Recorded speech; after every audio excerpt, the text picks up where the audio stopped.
Sometimes the magic of Christmas isn't just under your tree, it can end up on your kitchen island or on your dining room table. It can be made of appetizers. Welcome to Meals with Maria. Today I have the magical appetizers that Christmas has to offer. I feel like I am a huge appetizer fan. I have said for years that people ask me my favorite food is appetizers because it can be anything and they're all little bites of all the things that you absolutely love. So today I am making some magical Christmas appetizers for you that are sure to inspire you this holiday season. The first recipe is for artichoke Parmesan bites, and when I saw this recipe, I was like, yep, those are festive. Those are so cute for a holiday party, and I was actually able to bring them to an ugly sweater party that I went to, and they were a big hit. And you can see I'm even wearing my ugly sweater while I'm making these. You want to start with 2 ounces of softened cream cheese. And then I had a 12-ounce jar of marinated artichoke hearts, and I needed about 9 ounces, so I just left a few back in there. You want to make sure that that is drained, and then you're going to chop them really small, or you can use a food processor. I just didn't have one on hand because I was actually making them at the party at my friend's house, so I was just trying to be a good guest and not ask for too much. I know general rule of thumb is you do not make the food at the party, but it is my best friend, so I get a pass. So you just want to add those artichokes to the cream cheese and then add about a 1/4 cup of grated Parmesan cheese. I'm going to mix that really well.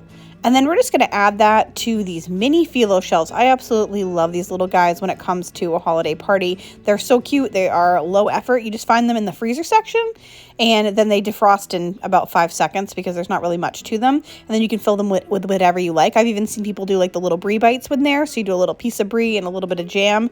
That is good too. But in this case, we're just going to fill them with our artichoke Parmesan cream cheese filling. I even feel like if you added a little bacon to that, nobody would be mad. And you want to cook these at 350 degrees for about 15 to 20 minutes until they're heated through. It's going to depend on your oven, and voila, they are so pretty. They're so cute. They're really, really easy. Also great to make ahead and then pop them in the oven when you're ready.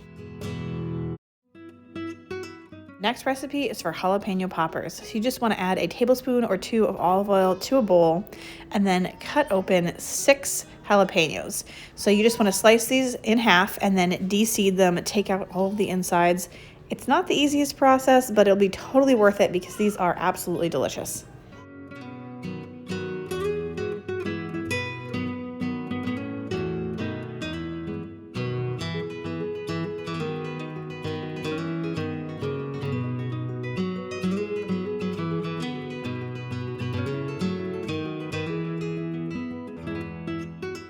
Add your cut and de-seeded jalapenos to that bowl of olive oil and toss to coat.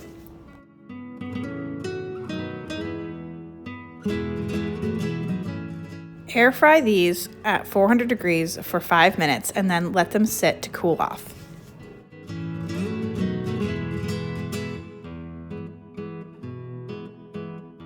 In the meantime, mix together 8 ounces of softened cream cheese with 1 teaspoon of garlic powder, a 1/2 teaspoon of onion powder, a little bit of milk or cream, like 1 to 2 teaspoons, and mix that all together. Once everything is really well mixed, add in salt and pepper to taste, as well as a 1/4 cup of shredded cheddar cheese and 4 slices of bacon crumbled. So I just cooked that bacon up in the microwave. A lot of times when I'm cooking with bacon and not just like eating it just as bacon, I will use the microwave. I cook it for about 4 minutes and it turns out nice and crispy, and I just find it's a really easy way to not use like a larger appliance and keep everything clean. I'm going to slice up 2 scallions and we're going to scatter those over the top of the poppers once they're done. You want to fill the jalapenos once they're cooked and cooled with all of the cream cheese filling. You want to cook that at 400 degrees for another 5 minutes. Then sprinkle with those scallions, and here are those delicious jalapeno poppers. These are a delicious addition to any holiday gathering. Next up, we have mushroom mozzarella bombs. I saw this on TikTok and I had to try it. It's super easy, coming in at only 3 ingredients. I'm just going to put some foil over my pan because I know that mozzarella is going to kind of run out of those mushrooms and I don't want it to stick. So your choice, you can put parchment paper or a silicone mat will do too. And then I'm just de-stemming some, they're called like cremini, but they're really baby bella mushrooms. At least in my area, whenever I see them, they're called baby bella. But when I see recipes online, for some reason, they're called cremini, I believe. I don't know what the difference is or the reason for that, but either one, whichever one you have, I'm pretty sure they're the same mushroom. You want to pull the stem out of them so that they make a little bit of a cup in the bottom. And then in that cup, we are going to take some marinated mozzarella and take those mozzarella balls and just place them right in there like a little cup holder.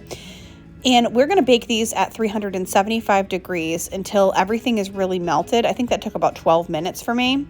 And in the meantime, you want to take the leftover juices from that marinated mozzarella, and I love these recipes where you use the actual marinade because, I mean, why are we wasting that? It's so delicious. And you want to mix it in with either some regular breadcrumbs or some panko breadcrumbs. Now, I didn't have panko. I kind of forgot to bring them. So I just used a regular plain breadcrumb, and that was delicious. But I bet it would be even more delicious with panko. So whatever you have on hand, go ahead and use that. You just want to mix up, I don't know, maybe a quarter cup, and then just add the marinade to that as much as, you know, feels right to kind of make it nice and thick. And then you're going to top the melted mozzarella mushrooms with the breadcrumb mixture. And there's so much flavor in that now. Cook that for another 5 minutes until that's nice and crispy. And at this point, your mushrooms are already going to be all the way cooked through too. Pull those out, let them cool down for a few minutes, and you have a delicious appetizer. And they are so yummy. And they're actually even, you might want to be a little careful of this. They're actually a little bit spicy because of the red pepper that's in that marinade.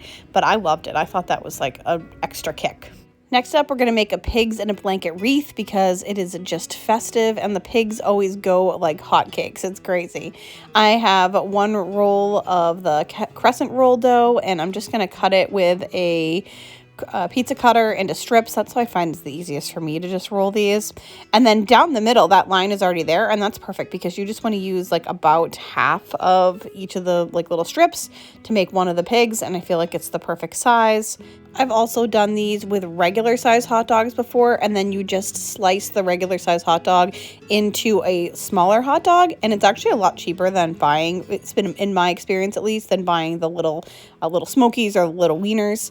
But it's an option if you want to go that route too, and it can save you a few bucks. And then you're going to make it in, wow, the shape of a wreath, surprisingly enough. So you just kind of place them all next to each other, and it turns out beautifully. And then I just cook this according to the package instructions for the crescent rolls, which I think is like 325 for 12 minutes. But you just want to check your crescent rolls and double check that that is going to cook them all the way through. And then once it's finished, I just thought such a pretty wreath here. You want to transfer it to whatever plate you want to put it on. I found a nice Christmas, nice little festive plate for me. And then I just brush it with a little bit of melted butter, Parmesan cheese, Italian seasoning, garlic powder, pepper, and salt. And I find that that just elevates something like this. Anytime I'm making anything with like a crescent or a biscuit roll, if I can, and it's a savory dish, I'm going to brush it with that mixture because it just doesn't get any better than that. And it just really elevates it for, you know, little to no effort on your part. So if you're planning to make pigs in a blanket this year anyway, because what is a holiday party without them, you may as well make it in a wreath shape and really up your game. Okay, for these, I can't actually confirm that the name of them is Everything Bagel Kielbasa in a Blanket, but that is what I have named them because I saw them, like, I think on TikTok in one obscure place, but I've never seen something like this before. And I thought this was kind of like a cheater's method to pigs in a blanket, and I am totally in. So we did the pig's wreath, which is also fabulous, but I figured why not make a kielbasa tree? We'll just switch things up. So for this one, it's even easier because you don't have to roll each one of the little hot dogs, which I feel like saves a lot of time. You're actually just going to take the kielbasa, slice it in half, and then put that crescent roll right around it and just kind of wrap it in it. And then you can roll that right into everything bagel seasoning or whatever type of seasoning that you would like to use, and then slice it. And so I felt like the slicing it and then cooking it method was a lot easier and a lot faster than individually wrapping things. So I was kind of excited about trying something new and not bothering with each individual one. I think that there's still a time and a place for both. But in this case, I loved doing this. And so then I just popped those again in the oven at, I think it was like 325 for about 12 minutes, and everything cooked up really nicely. And I figured, hey, let's put it in the shape of a Christmas tree for the holidays. Or, I mean, I bet you could try a wreath with this. You could do a wreath kielbasa, and that would be absolutely fine too. So just something new to try. And I love kielbasa. So comment below if you're also a kielbasa fan. And also, if you know anything about those mushrooms I was talking about earlier, I would love to hear your take on this, whether they really are the same mushroom or if it's like a regional thing or not. I want to thank you so much for watching today. Here's a little peek at my girlfriends and I at our ugly sweater party. We have been friends for, some of us, 20 years now, so it's been a long time, and I'm so grateful. If you want to check out some more holiday inspiration, click on this next video, and I'll see you all very soon.